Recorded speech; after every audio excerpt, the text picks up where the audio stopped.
ஏன் நாங்க விஜய்க்கு ஆதரவாக இந்த நிகழ்வில் இருக்கிறோம் என்றால், அவரை மாறியே பாதிக்கப்பட்டவர்கள் நாங்கள்.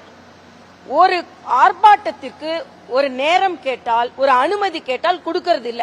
ஏன் RSS இயக்கங்க ஒரு முறையாக நடந்து கொள்ளுகின்ற இயக்கம், அதுக்கு கூட உயர்நீதிமன்றம் போய் தான் அனுமதி வாங்க வேண்டி இருக்கிறது.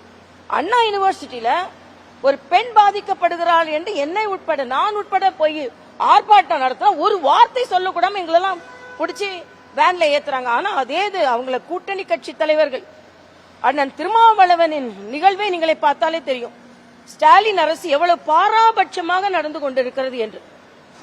ஒருத்தர் கார் இடிக்கிறாரு, அதை அடிக்கிற சொல்றாருன்னு இவங்க சொல்றாங்க.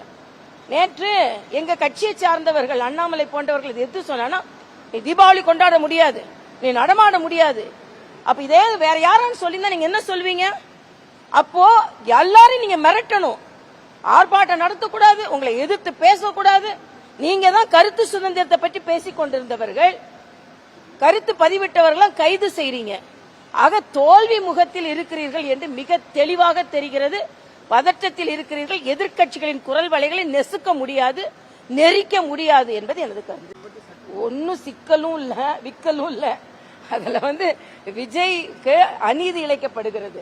ஒரு ஆர்ப்பாட்டத்துக்கு, ஒரு கூட்டத்துக்கு அனுமதி கேட்டா அந்த அனுமதி மறுக்கப்படுகிறது. ஏன் எதிர்க்கட்சிகளின் உரிமை பறிக்கப்படுகிறது என்று நாங்க கேட்கிறோம். நாங்களும் எதிர்க்கட்சியா இருக்கோம், தம்பி விஜய் எதிர்க்கட்சியா இருக்காரு.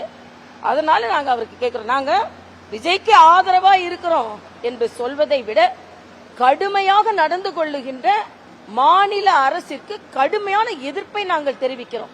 அந்த வகையில் விஜய் பாதிக்கப்பட்டவர், அதனால் நாங்கள் உடன் இருக்கிறோம்.